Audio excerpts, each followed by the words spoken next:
अर्ज करती हैं, या रसूल अल्लाह, आज मैंने ऐसा ख्वाब देखा है कि मैं उसको बयान करते हुए घबरा जाती हूँ। अल्लाह के नबी ने फरमाया, चची घबराओ ना और ये बताओ कि वो ख्वाब क्या है।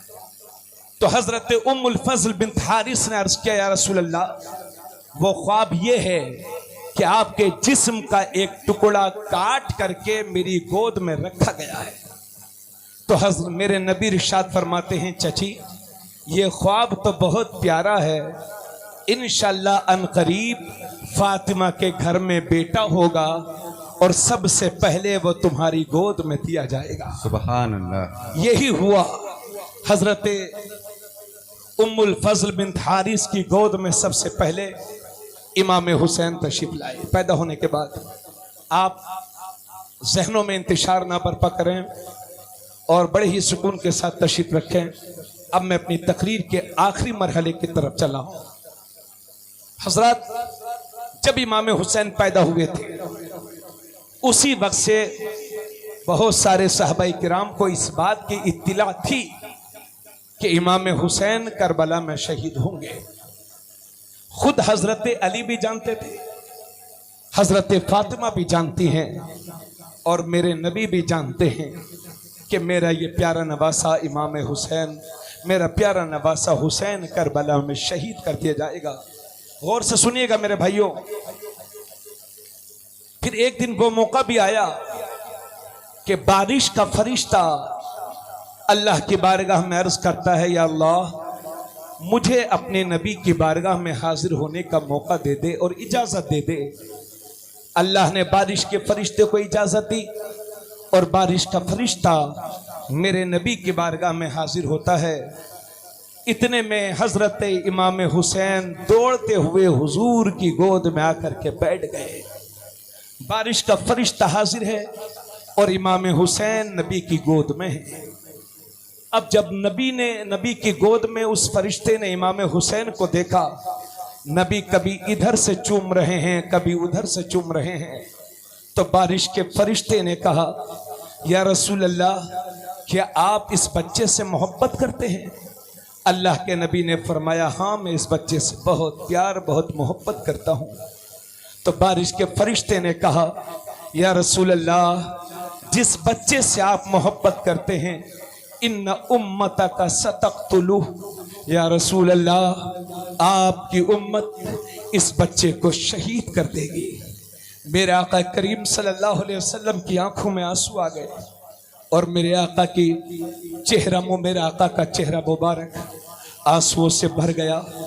मेरे आका कभी हुसैन को देखते हैं, फिर रोते हैं, फिर देखते हैं, फिर रोते हैं। पता चला गम हुसैन और मोहब्बत हुसैन में रोना ये मेरे नबी की सुन्नत है।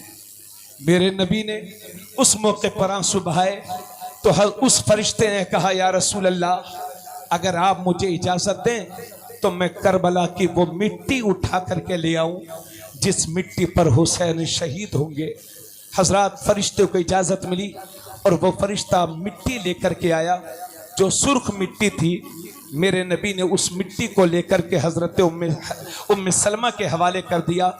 ये हजरत उम्मे सलमा नबी की बीवी हैं और हम तमाम मोमिनीन की माँ हैं, उनके हवाले किया और मेरे नबी ने फरमाया, उम्मे सलमा, जिस दिन ये मिट्टी खून बन जाए समझ जाना मेरा बेटा हुसैन करबला में शहीद कर दिया गया है। अल्लाह अकबर। और साथ ही साथ फरमाया, उम्मे सलमा, कभी कभी इस मिट्टी को देखती भी रहना और जिस दिन ये लाल हो जाए समझ लो मेरे बेटा करबला में शहीद हो गया। हजरत, उम्मे सलमा फरमाती हैं कि जिस दिन वो मिट्टी सुर्ख हुई थी मैंने वो दिन और तारीख याद रखी और पता चला बहुत कुछ दिनों के बाद कि ठीक उसी दिन जिस दिन मिट्टी खून बनी थी करबला में हुसैन और उनके साथियों को शहीद कर दिया गया था। हजरत, जब मेरे इमाम मदीना शरीफ से चले, यजीद का दबाव था कि हुसैन या तो बैत कर लो या लड़ने मरने के लिए तैयार हो जाओ। हुसैन अज़्म मुसम्मम लेकर के और अपने नाना से किया हुआ वादा निभाने के लिए कुरान की, चूंकि कुरान के हुक्म में यजीद अपनी शरारत से तब्दीली की कोशिश कर रहा था, मेरे हुसैन ने उसकी शरारत से पूरी उम्मत को बचाया और कुरान को तब्दील होने से बचाया।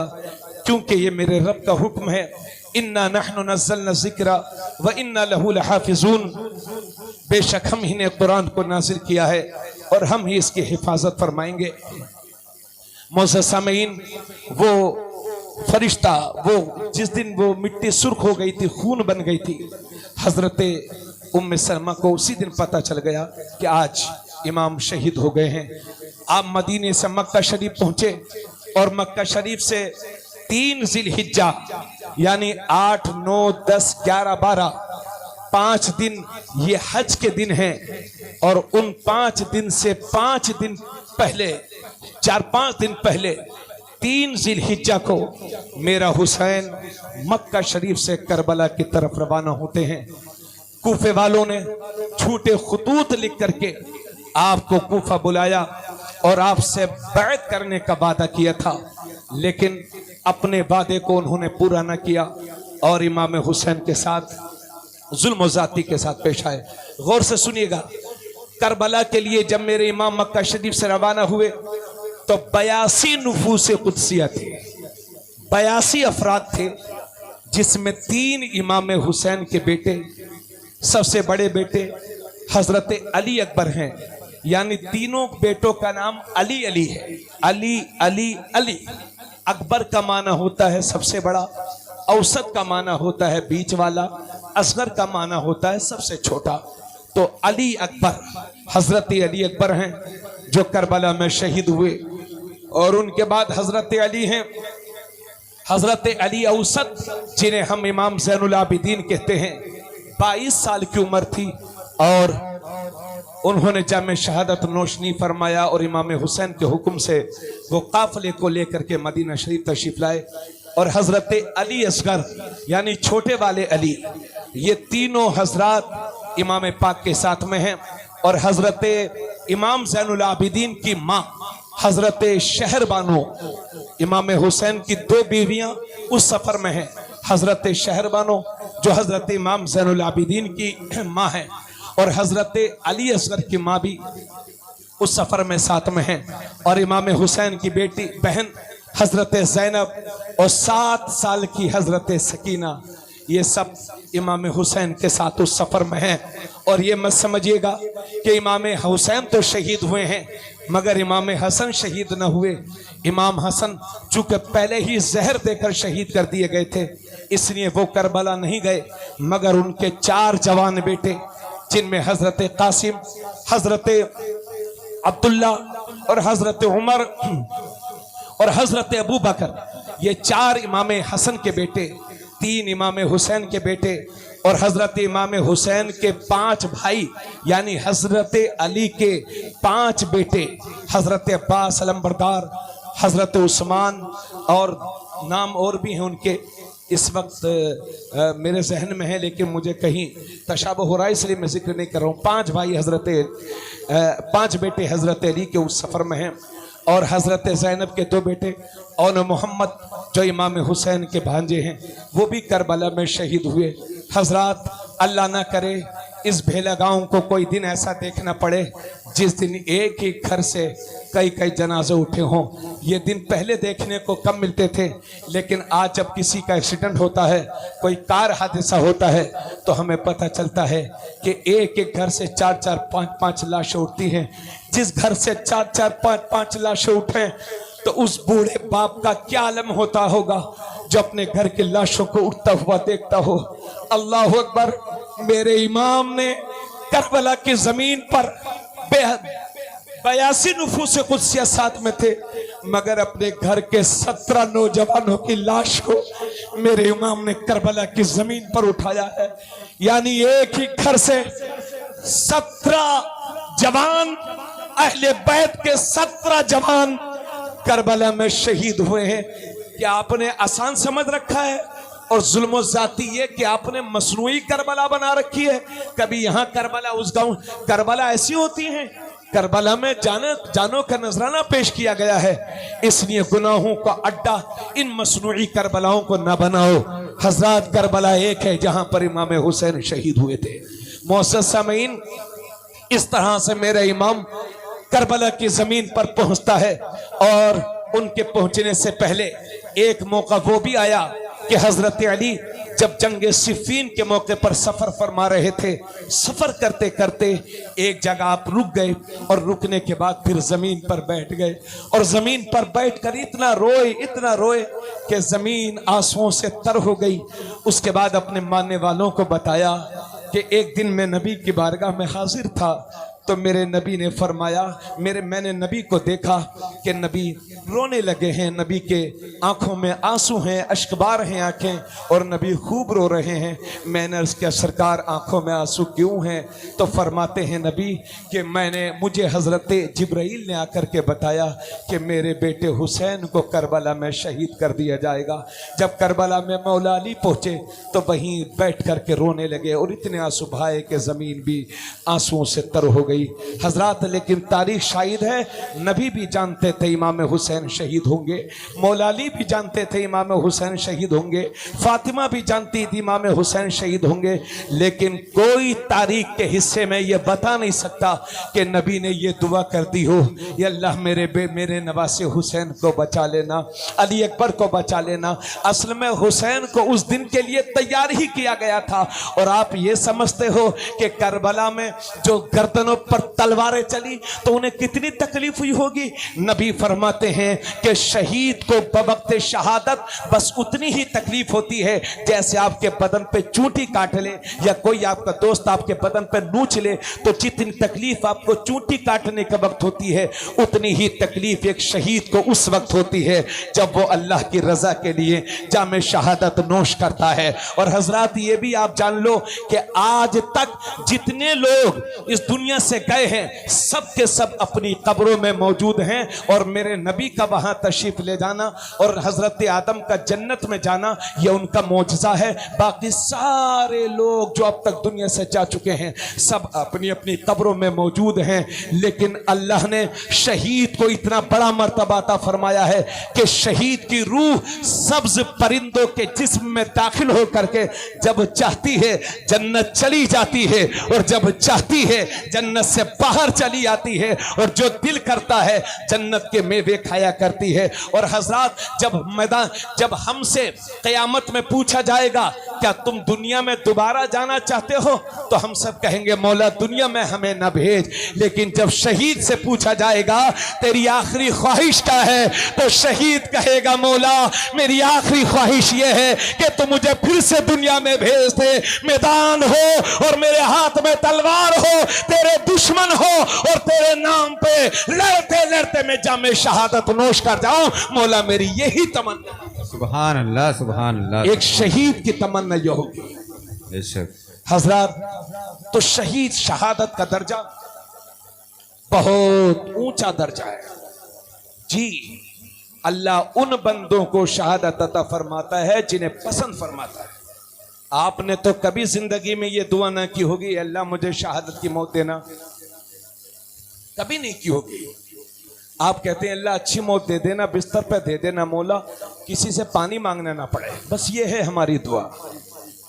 लेकिन हजरत उमर बिन खत्ताब की दुआ सुनिए, बुखारी शरीफ में है, वो जिंदगी भर ये दुआ करते रहे अल्लाह मुझे जब भी मौत देना तो अपने नबी के शहर मदीने में मौत देना, और जब भी मौत देना मुझे शहादत की मौत देना। लोग सोचते थे कि उमर मदीना भी मांगते हैं और शहादत भी मांगते हैं, लेकिन उस वक्त दुनिया को हजरत उमर की दुआ मकबूल मालूम हुई जब नबी के शहर में नबी की मस्जिद के मुसल्ले पर हजरत उमर नमाज पढ़ाने के लिए जा रहे हैं और एक मजूसी ने आप पर हमला किया और इस तरह से आपने जामे शहादत नोश किया। इस तरह से आपको शहादत भी मिली है और नबी का मदीना भी मिला है। इसलिए लोगों जिंदगी में ये भी दुआ किया करो, अल्लाह शहादत की मौत दे और अपने नबी के शहर में मौत दे। हजरत मेरे नबी मक्का जाते थे तो वहां दुआ करते थे, अल्लाह मुझे मक्के में मौत न देना, जब भी मौत देना मदीने में मौत देना। और खुद भी मेरे नबी ने फरमाया, ए लोगो अगर हो सके तो मदीने में आकर के मरो, क्योंकि मदीने में आकर के मरना तुम्हारा काम है और मदीने वाले की बख्शिश कराना ये तुम्हारे नबी का काम है। सुभान अल्लाह बेशक। हजरत मेरा इमाम अपने काफिले को लेकर के करबला की सरजमीन पर जाता है। चूंकि एक बात याद रखें, ये मैंने जितनी बातें बयान की हैं अल्हम्दुलिल्लाह ज्यादातर कुरान और हदीस की रोशनी में बयान की है। अब जो मैं बयान कर रहा हूं वो तारीख के वाकयात हैं। हदीस और कुरान अल्हम्दुलिल्लाह उसमें कहीं भी झूठ की गुंजाइश नहीं है अल्हम्दुलिल्लाह हजरत। लेकिन हमारे उलमाए अहले सुन्नत ने जो लिखा उसको बयान करने जा रहा हूं। मेरे इमाम करबला में अपने साथियों के साथ पहुंच गए और पहले तो खुतबा देने की कोशिश की। 7 मुहर्रमुल हराम को मेरे इमाम पर पानी बंद कर दिया गया और अभी गर्मी का मौसम चल रहा है। आप में से इसी मजमे में बहुत सारे लोग वो होंगे जो प्यास की तमन्ना रखते हैं, जो पानी की तमन्ना रखते हैं। खुद मेरा भी दिल चाह रहा है कि मैं पानी पी लूं। अल्लाह अकबर। 3 दिन भूखे प्यासे अरब इराक के रेगिस्तान में इमाम हुसैन है अपने साथियों के साथ। हजरत समझाते रहे लेकिन यजीदी बाज न आए। हजारों हजार फौजियों पर मुश्तमिल यजीद का वो लश्कर और 82 नुफूस कुदसिया के साथ मेरे इमाम करबला की तरफ रवाना हुए। करबला 7 मुहर्रम को पहुंचे और उसके बाद अल्लाह की इबादत करते रहे, कोशिश करते रहे कि ये जंग ना हो, मगर चूंकि सब नबिश्ता तकदीर था, तकदीर में सब लिखा जा चुका था। हजरत अपने नाना से किया हुआ वादा मेरे हुसैन पूरा करने जा रहे हैं और अपने नाना जान के दीन के तहफ़्फ़ुज़ के लिए अपने करीबियों की और अपनी जान का नजराना पेश करने के लिए जा रहे हैं। हजरत के बाद दीगरे बहुत सारे नौजवानों को शहीद कर दिया। हजरत अब्बास अलमबरदार जिनकी आखिरी ख्वाहिश ये थी कि खेमे में तशरीफ फरमा छोटे छोटे बच्चों को पानी पिला दिया जाए, हजरत अली अकबर की भी यही ख्वाहिश थी। हजरत कासिम भी अपने नाना जान के दीन के तहफ़्फ़ुज़ के लिए कोशिश करते हुए जामे शहादत नोश फरमा लेते हैं। हजरत इस तरह से शहादतें हो जाती हैं। तन्हा अब मेरे इमाम बचे हुए हैं। अली असगर जो 6 महीने के हैं और प्यास की वजह से बेचैन थे, शिद्दत की प्यास थी, तड़प रहे थे। कभी हाथ इधर मारते हैं कभी उधर मारते हैं। 6 महीने का बच्चा जब तड़पता है, अगर आपके बच्चे होंगे तो आप 6 महीने के बच्चा जब प्यास या माँ के दूध के लिए तड़पता है तो उसकी क्या कैफियत होती है। बच्चे का गला सूख चुका है, आपकी माँ लेकर के इमाम हुसैन की बारगाह में हाजिर होती हैं और फरमाती है, मेरे शोहरे, मेरे प्यारे शोहर, इन जालिमों के सामने मेरे छोटे से बच्चे को ले जाओ और इन्हें समझाओ ताकि इसे 2 बूंद पानी मिल जाए। मेरे इमाम उस बच्चे को लेकर के यजीदियों के सामने पहुंचते हैं और कहते हैं, यजीदियों अगर तुम्हारे नजदीक मुजरिम हूं तो मैं हूं, अगर तुम्हारे नजदीक दुश्मन हूं तो मैं हूं, लेकिन इस बच्चे ने तुम्हारा क्या बिगाड़ा है? देखो ना, ये छोटे छोटे हाथों को फैलाकर तुमसे पानी की बूंदे मांग रहा है। खुदारा तुम मेरे नाना जान का कलमा पढ़ते हो, इस बच्चे के लिए, इस बच्चे की प्यास को बुझाने के लिए थोड़ा सा पानी दे दो। जालिमों ने पानी देने के बजाय हुरमला इब्ने काहिल ऐसा तीर मारा कि हजरत अली असगर 6 माह के नन्हे अली असगर के गले में पेवस्त हो गया और गले से निकल करके मेरी इमाम पाक के सीने में जागुजी हो गया, मेरे इमाम पाक के सीने में पेवस्त हो गया। और जब मेरे इमाम ने उस नेज़े को निकाला तो 6 माह के बच्चे के गले से खून का फव्वारा जारी हो गया। मेरे इमाम ने हसरत भरी निगाह देके से ऊपर देखा और अर्ज किया, मौला हुसैन की ये कुर्बानी भी कबूल फरमा। जो धीरे धीरे कदमों से उस लाश मुबारक को लेकर के खेमे की तरफ जा रहे हैं। चूंकि सांसें थम चुकी थी, मां समझ रही थी कि बच्चे को प्यास, बच्चे को पानी मिल गया है, लेकिन जब उसने देखा कि बच्चे की तो रूह ही निकल गई है तो मां आहें मार मार करके रोने लगी और बार बार अपने पिस्तान को अपने बच्चे के मुंह में देने लगी। काश मेरे बेटे एक बार अपनी मां के पिस्तान से और लग जा। ये हाल था यजीदियों के जुल्म का। हजरत जब इंतहा हो गई और जब सब ये के बाद दीगरे शहीद हो गए, तब मेरे इमाम खुद जामे शहादत नोश करने की तैयारी फरमाते हैं। और जैसे ही मेरे इमाम ने अपने अज़्म और इरादे को जाहिर किया तो 22 साल के हजरत इमाम ज़ैनुल आबिदीन खड़े हो गए, नेज़े का सहारा लेकर के, बीमार थे, बिस्तर अलालत पर थे, उठ करके खड़े हो गए। अर्ज करते हैं बाबा जान मेरे होते हुए आप जामे शहादत नोश कर लें, ऐसा नहीं हो सकता। बाबा जान मुझे भी नाना जान के दीन पर मर मिटने और शहीद होने की इजाजत दे दें। मेरे इमाम फरमाते हैं बेटा ज़ैनुल आबिदीन अगर तुम भी शहीद हो जाओगे तो इन औरतों को मदीना शरीफ तक कौन पहुंचाएगा? अगर तुम ही शहीद हो जाओगे तो मेरी नस्ल किससे चलेगी? बेटा ज़ैनुल आबिदीन, बेटा अली अगर तुम भी शहीद हो जाओगे तो मेरे पास ये मेरे नाना जान, नानी जान और मेरी माँ की जो अमानतें हैं ये किसके हवाले करूंगा? मेरा बेटा तुम्हें मैदान में नहीं जाना है और सब्र के साथ, हिम्मत के साथ अपने बाप की तरह रहना है और एक बेहतर बेटा बनने का, होने का सबूत तुम्हें दुनिया के सामने पेश करना है। इमाम ज़ैनुल आबिदीन को बिस्तर अलालत पर लिटा दिया। उसके बाद मेरे इमाम खेमे में तशरीफ लाए, नबी करीम सल्लल्लाहु अलैहि वसल्लम का मामा शरीफ अपने सर पर रखा और हजरत अली की तलवार हाथ में ली, हजरत अमीर हमजा की पुष्ट ढाल को पुष्ट पर रखा और हजरत जाफर तैयार का नेज़ा लिया। उसके बाद मेरे इमाम हजरत एक पटका बांधते हैं अपनी माँ का और करबला जाने की तैयारी कर रहे हैं, मैदान में जाने की तैयारी कर रहे हैं। और जैसे ही आप घोड़े पर सवार होते हैं, औरतों को कहा, औरतों को सब्र की तलकीन की। जब हजरत इमाम बढ़ रहे हैं मैदान की तरफ तो औरतें भी खामोशी से देख रही हैं और रो रही हैं। सकीना छोटी सी रो रही हैं, ज़ैनब हाय भैया कह करके रो रही हैं और आपकी बीबियां हाय शोहर कह करके रो रही हैं। लेकिन मेरा इमाम सबको सब्र की वसीयत और ताकीद फरमाकर मेरे इमाम मैदान में जाने के लिए तैयार है। घोड़े पर सवार होते हैं, बैठते हैं, घोड़े पर चलने की इजाजत देते हैं, लेकिन घोड़ा है कि चलने के लिए तैयार नहीं। आपने गुस्से में फरमाया चलता क्यों नहीं? तो हजरत इमाम ने जब फरमाया चलता क्यों नहीं तो घोड़े ने पीछे मुड़ करके देखा। मेरे इमाम इशारे को समझ गए और जैसे ही पीछे मुड़ करके देखा तो घोड़े की टापों से 7 साल की सकीना लिपटी हुई है और कह रही है बाबा जान किन जालिमों के बीच में हमें छोड़ करके जा रहे हो, जिन्होंने हमारे भाई अली अकबर को ना छोड़ा, हजरत कासिम को ना छोड़ा, हमारे 6 माँ के भाई को ना छोड़ा, वो जालिम हमारे साथ क्या करेंगे? बाबा जान आज के बाद किसे अपना बाप कह के पुकारूंगी? कौन हमारे सर पर बाप का हाथ रखेगा? बाबा जान कह करके रो रही है।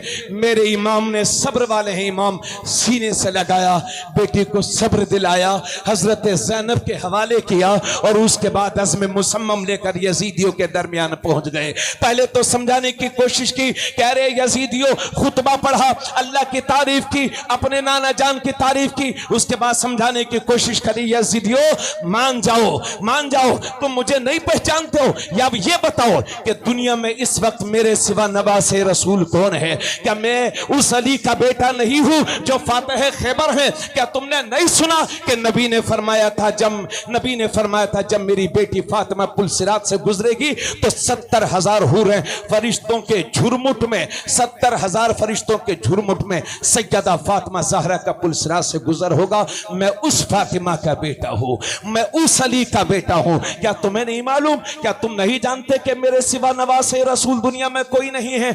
मेरे इमाम ने तकरीर की और फरमाया जालिम यजीदियों, तुमने मुझे खत लिख करके बुलाया और जब मैं आ गया हूं तो तुमने मेरे साथ ये सुलूक किया है, जुल्म की इंतहा कर दी, मेरे बच्चों को तुमने शहीद कर दिया, थोड़े से पानी के लिए तुमने उन्हें मजबूर, थोड़े से पानी के लिए तड़पने पर मजबूर कर दिया। इस तरह की तकरीर हजरत इमाम हुसैन यजीदियों के दरमियान फरमा रहे हैं। बहुत सारे यजीदियों के दिल भराए, आंखें नम हो गई।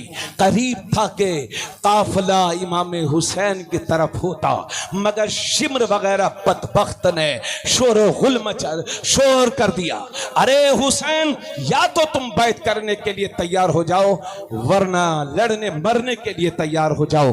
आप फरमाते हैं कि अगर मुझे बैत ही करना होती तो मक्के में कर लेता, मदीने में कर लेता, अपने पूरे घर को क्यों लुटाता? उसके बाद आप समझ गए कि ये लोग मानने वाले नहीं हैं। आप फरमाते हैं मुझे मालूम है तुम्हारा जवाब क्या होगा, मगर मैंने सिर्फ तकरीर इसलिए की है ताकि इत्माम हुज्जत कायम कर दूं, क़यामत के तुम ये ना कह सको कि मौला हमने इमाम हक, इमाम बरहक और हक को पहचाना नहीं था। अब मैंने सारी बातें तुम्हारे सामने वाज़े कर दी हैं, तुम्हारा जो दिल करे वो करो। और अगर तुम लड़ने के लिए तैयार हो तो फिर भेजो, किसको भेजते हो? हजरात बड़े बड़े बहादुर इमाम पाक के लिए बचा करके रखे गए थे। सबसे पहले तमीम इब्ने कहतबा जो बड़ा बहादुर था, आगे बढ़ा और इमाम हुसैन से कहा कि इराक और शाम के बहादुरों में मेरा बड़ा चर्चा है, मिस्र में मेरे बड़े चर्चे हैं, बड़ा हिम्मत वाला हूँ, बड़ा बहादुर हूँ, बहुत शोहरत रखता हूँ, ऐसा बहादुर हूँ कि मेरे फन का मुजाहरा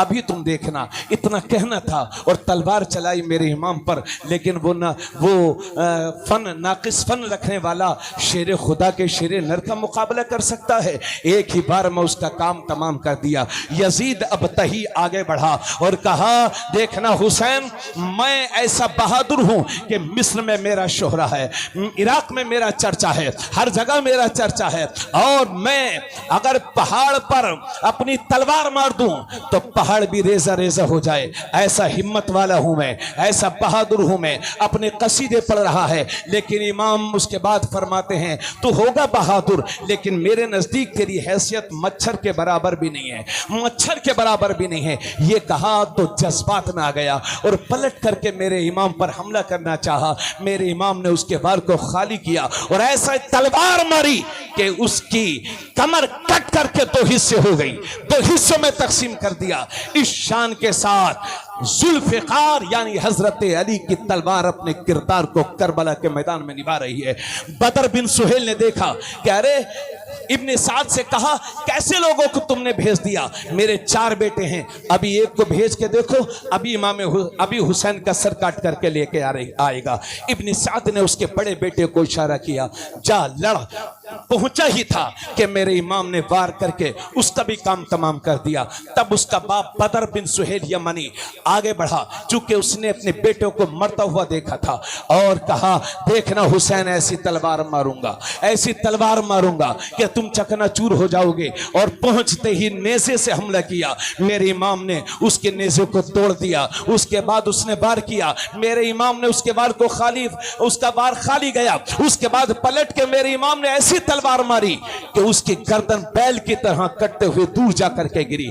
इस शान के साथ शुजाअत के जलवे दिखा रहे हैं। एक एक करके यजीदी आ रहे हैं और जहन्नम में पहुंचते जा रहे हैं, एक एक करके आ रहे हैं और जहन्नम में पहुंचते जा रहे हैं। किसी को पटक करके मार रहे हैं, किसी के सीने में नेजा मार रहे हैं, किसी की गर्दन काट रहे हैं, किसी की कमर तोड़ रहे हैं। यह अंदाज है, हाहाकार मच गया। यजीदी कहने लगे, अगर जंग का यही हाल रहा तो फिर हम सब हमारे बच्चे यतीम हो जाएंगे, हमारी औरतें बेवा हो जाएंगी, हमारी औरतें बेवा हो जाएंगी। ऐसा करो, सब मिल करके हमला कर दो। अब चारों तरफ से यजीदियों ने घेर लिया है। हजारों तलवारें चमकी, हजारों नेज़े चमके और लहरा रहे हैं, मगर मेरे इमाम को उसमें भी शिकस्त न दे सके, उसमें भी मेरे इमाम को ज़ेर न कर सके। और मेरा इमाम अपनी मुकम्मल बहादुरी के साथ आगे बढ़ रहे हैं। फिर जंग रुक गई एक बार और इब्ने साद ने कहा, इस तरह सभी हालात अच्छे नजर नहीं आते, ऐसा करो, तलवारों को रोक दो और चारों तरफ से तीरों की बारिश किया जाए।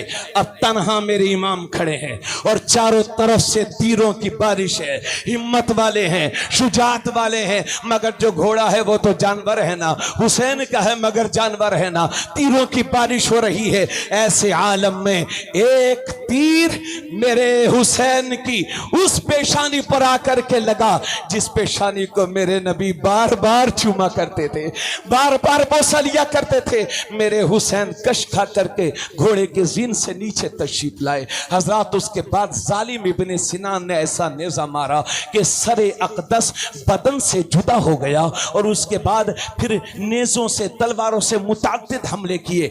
मुहतात रिवायत यह है कि बहुत शमशीर यानी तलवार के जख्म थे, नेज़े के जख्म जख्म थे, तीरों के जख्म थे, कुल मिला करके 72 जख्म खा करके मेरा इमाम 56 साल 5 महीना 5 दिन की उम्र में, उस वक्त जब पूरी दुनिया जुमे की नमाज अदा कर रही थी, करबला के मैदान में मेरा इमाम शहादत के लिए सर पेश कर देता है और अर्ज करता है, मौला हुसैन की ये कुर्बानी को कबूल फरमा। इन्ना लिल्लाहि व इन्ना इलैहि राजिऊन। जालिमों ने अब बस ही नहीं किया, उसके बाद सर को तन से जुदा किया। खूली ने या सिनान ने या शिमर ने, इनमें से किसी बदबख्त ने सर को तन से जुदा किया और उसके बाद सर नेज़े पर बुलंद किया। उसके बाद जुलूस निकाल रहे हैं और अपनी जीत के नारे बुलंद कर रहे हैं। तो किसी ने मजमे में कहा, अरे जीतने का दावा करने वालों, ये तुम्हारी कैसी जीत है कि हुसैन का सर कटने के बाद भी तुम्हारे सरों के ऊपर बुलंद है और तुम्हारे सर हुसैन के सर के नीचे है, ये तुम्हारी कैसी जीत है। हजरत करबला के मैदान में मेरे इमाम ने जामे शहादत नोश फरमाया। आप समझ सकते हैं कि नबी को उस वक्त कितनी तकलीफ हुई होगी। हजरत अब्दुल्ला इब्ने अब्बास कहते हैं कि एक दिन मैं दिन में सोया हुआ था, मैं ख्वाब में क्या देखता हूँ कि मेरे ख्वाब में नबी तशरीफ लाते, मैं ख्वाब में नबी को देखता हूँ, आका के चेहरे पर धूल है, मिट्टी है, आका के बाल बिखरे हुए हैं और मेरे आका के हाथ में एक बोतल है जिसमें खून है, खून। मेरे हजरत अब्दुल्ला इब्ने अब्बास कहते हैं, मैंने अर्ज़ किया, या रसूल अल्लाह, ये आपको क्या हो गया है? फरमाते हैं, आज मेरे बेटे हुसैन को करबला में शहीद कर दिया गया और सुबह से मैं शहीदों का खून जमा कर रहा हूँ। ये तकलीफ हुई थी मेरे नबी को, ये हालत थी मेरे नबी की। सोचो सैयदा फातिमा ज़हरा के दिल पर क्या गुजरी होगी। अल्लाह पाक शहीदाने करबो बला के सत्ते तुफैल हम सब पर अपना खास फजल करम फरमाए। दोस्तों, चूंकि वक्त काफ़ी हो गया है, मैंने हुसूल बरकत के लिए शहादत का जिक्र किया। अल्लाह और उसके रसूल ने चाहा तो इंशाअल्लाह फिर कभी मौका मिला तो दूसरी शहादतों का बयान होगा। अल्लाह रब्बुल इज़्ज़त हमें सच्चा मुहिब्ब अहले बैत बनाए और जिस नमाज को बचाने के लिए, जिस कुरान के तहफ़्फ़ुज़ के लिए मेरे इमाम ने करबला में जान का नजराना पेश किया है, अल्लाह करे उस नमाज से हमें मोहब्बत अता फरमाए, कुरान पढ़ने का हमें जज्बा अता फरमाए, दीन से सच्ची मोहब्बत अता फरमाए और दीन के तहफ़्फ़ुज़ के लिए मर मिटने का जज्बा अल्लाह पाक हम सब के सीनों में अता फरमाए। जिंदा हो जाते हैं जो मरते हैं हक के नाम पर। अल्लाह अल्लाह, मौत को किसने मसीहा कर दिया? तू जिंदा है वल्लाह, तू जिंदा है वल्लाह। मेरे चश्मे आलम से छुप जाने वाले, वमा अलैना इल्लल बलाग। अस्सलामु अलैकुम व रहमतुल्लाहि व बरकातुहू।